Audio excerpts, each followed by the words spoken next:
Hallelujah, जय मसीह की, praise the Lord. आइए हम एक और दिन के लिए परमेश्वर पिता को धन्यवाद दें। उनके अनुग्रह के सिंहासन के पास आ जाते हैं। हम परमेश्वर की आवाज को सुने और आवाज पर हम चलने वाले हो, परमेश्वर की आज्ञा को मानने वाले हो। इसलिए नहीं कि हम आज्ञा मानने के द्वारा परमेश्वर को प्रभावित करते हैं, या हम अपने भले कामों के द्वारा बचाए गए हैं, या हम व्यवस्था रखने के द्वारा धर्मी ठहराए जाते हैं, क्योंकि कोई भी व्यवस्था को नहीं रख सकता पूरा। सिर्फ प्रभु यीशु मसीह हैं जो धर्मी हैं, जो इस संसार में आए, व्यवस्था को पूरा किया और हमारे लिए अपनी जान देकर हमें पाप से छुड़ाया है और हमारे लिए जी उठे हैं।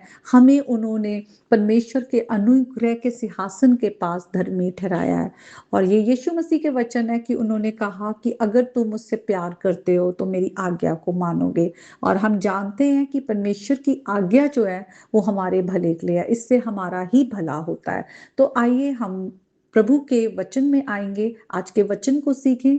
खुदा का आत्मा हमें वचन की गहराई में लेकर जाए, हमारे जुओं को तोड़े, हमें आजादी दे जो प्रभु यीशु मसीह में हमें मिलती है, और हर अंधकार जो है वचन के द्वारा हमारे जीवन से दूर हो। तो आज हम प्रेरितों के काम में आएंगे, उसके तीसरे अध्याय में। और वहां पर हम देखते हैं कि किस तरह से पतरस और यूहन्ना जो है वो मंदिर के बाहर, जो एक आदमी है वो लंगड़ा है और वो वहां पे भीख मांगता है, लोग उसे वहां लाकर वहां पे रख देते हैं, बिठा देते हैं, और वो आने जाने वालों से भीख मांगता है। और किस तरह से वो जब पतरस और यूहन्ना की ओर भी देखता है कि उसे उनसे कुछ मिले, तो पतरस और यूहन्ना जो है उसे प्रभु यीशु मसीह के नाम से कहते हैं कि तू चल फिर, और वो चंगा हो जाता है। तो इसके बाद जो है वहां पर जो लोग हैं जब देखते हैं कि ये तो यहाँ पे भीख मांगता था, लंगड़ा था, ये तो खुद चल फिर नहीं सकता था, ये चंगा हुआ है, इस आश्चर्य को देख के लोग बहुत हैरान होते हैं।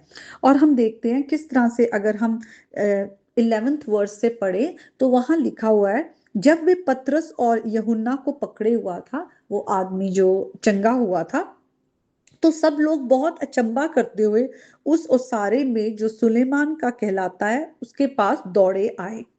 ये देखकर पतरस ने लोगों से कहा, हे इज़राइलियों, तुम इस मनुष्य पर क्यों अचंबा करते हो और हमारी ओर क्यों इस प्रकार देख रहे हो, मानो हमने ही अपनी सामर्थ या भक्ति से इसे चलना फिरता कर दिया, कि ये चलने फिरने लग गया है। तो यहाँ पर हम देखते हैं कि यीशु मसीह के नाम से वो मनुष्य जो है वो चंगा हुआ है, भिखारी जो लंगड़ा था। और यूहन्ना और पतरस जो है वो प्रभु की महिमा को चोरी नहीं करते, वो ये खुश नहीं होते कि लोग हमें अच्छा कह रहे हैं या हमसे वो जो है प्रभावित हो रहे हैं, बल्कि वो सारी महिमा परमेश्वर को देते हैं। वो आगे क्या कहते हैं, अब्राहम और इजाक और याकूब के परमेश्वर, हमारे बाप दादों के परमेश्वर ने अपने सेवक यीशु की महिमा की, जिसे तुमने पकड़वा दिया, और जब पिलातुस ने उसे छोड़ देने का विचार किया, तब तुमने उसके सामने उसका इनकार किया।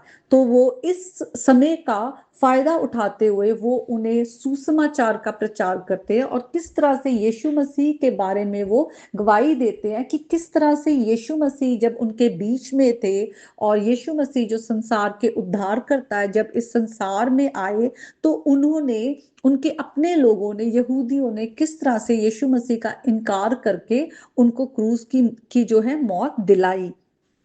आगे वो कहते हैं, तुमने उस पवित्र और धर्मी का इनकार किया और विनती की कि एक हत्यारे को तुम्हारे लिए छोड़ दिया जाए।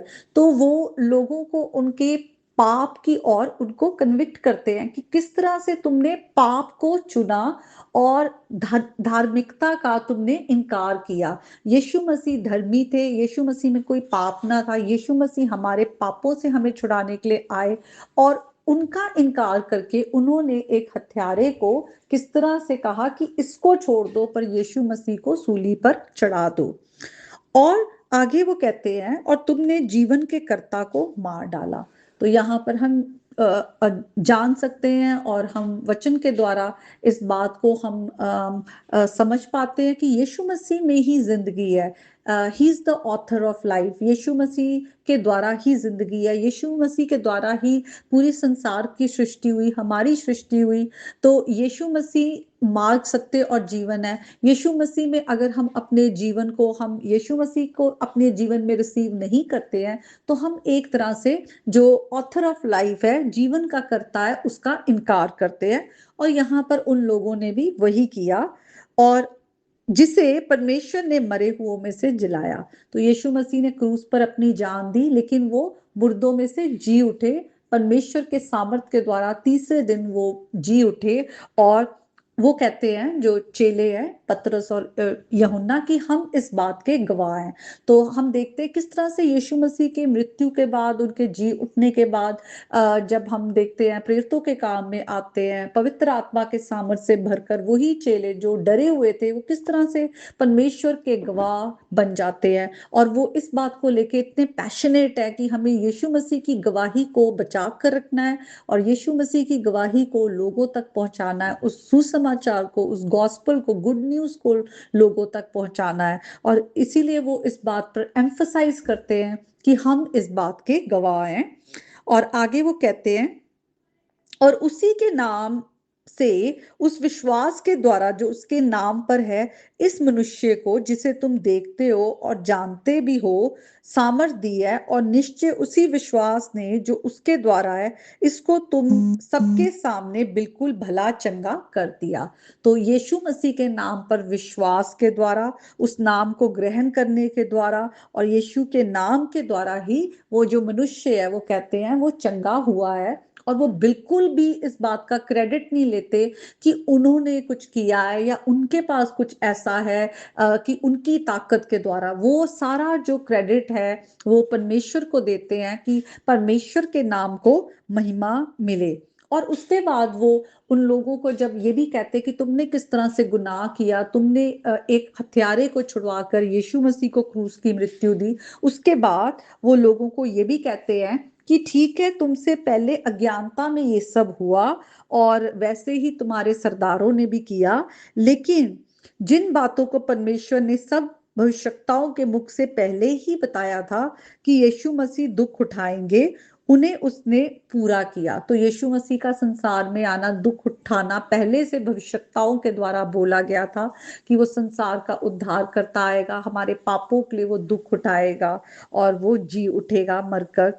इसीलिए वो कहते हैं, मन फिराओ और लौट आओ कि तुम्हारे पाप मिटाए जाएं, जिससे प्रभु के सम्मुख से विश्रांति के दिन आए। तो यहाँ पर हम देखते हैं सुसमाचार का प्रचार होता है कि हमें यीशु मसीह को जानना है कि वो संसार के उद्धार करता है, वो हमारे पापों के लिए मारे गए, गाड़े गए, तीसरे दिन जी उठे हैं, पिता के दाहिने हाथ जा बैठे हैं, और आज भी हमारे लिए वो मध्यस्थता करते हैं। और जब हम वचन को सुनते हैं कि वो हमारे पापों के लिए मारे गए, हमें छुड़ाने के लिए, और यीशु मसीह के नाम के द्वारा ही हमने जीवन पाया है, तो हमें क्या करना है? जिस तरह से यहाँ पर पतरस और यूहन्ना ने लोगों को कहा कि तुम मन फिराओ, रिपेंट, अपने गुनाहों का हमें अंगीकार करना है। और रिपेंटेंस या रिपेंट करना, जो ग्रीक वर्ड है मेटानियो, उसका मतलब है कि हम अपनी पुरानी जिंदगी से मुड़कर एक नई जिंदगी, नए तरीके से हमारी सोच हो, नए तरीके से हमारा चलना फिरना हो, अ डिफरेंट लाइफ जो है। तो हम जो पुरानी पाप की जिंदगी जीते थे और हम अंधकार में थे, उस जिंदगी को छोड़कर हमें अब प्रभु यीशु मसीह में नया होना है, नया होकर हमें चलना है, जिसके द्वारा हम प्रभु की सच्ची शांति को, उसके आनंद को पाते हैं। परमेश्वर का प्रेम हमारे अंदर आता है, परमेश्वर का पवित्र आत्मा हम पाते हैं।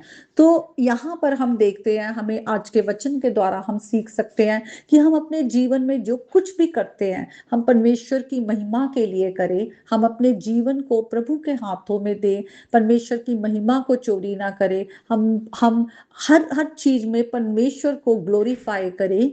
और जब हमारा जीवन बदल जाता है, जब हम, तो हम प्रभु के गवाह बने, और हम औरों तक भी प्रभु के वचन को पहुंचाए, अपने तक ना रखे और उस चीज के लिए हम पैशनेट रहें। जैसे डिसाइपल्स पैशनेट थे, तो आज हम भी पैशनेटली जो भी प्रभु ने हमें तोड़ा दिया, चाहे प्रार्थनाओं के द्वारा, गीतों के द्वारा या वचन शेयर करने के द्वारा, हम प्रभु के वचन को आगे पहुंचाए ताकि और लोग भी प्रभु के प्रेम को जाने और अंधकार से छूटकर उनकी रोशनी में आए। तो आज के इस वचन के द्वारा प्रभु आपको, आपके घराने को आशीष दे। आमीन।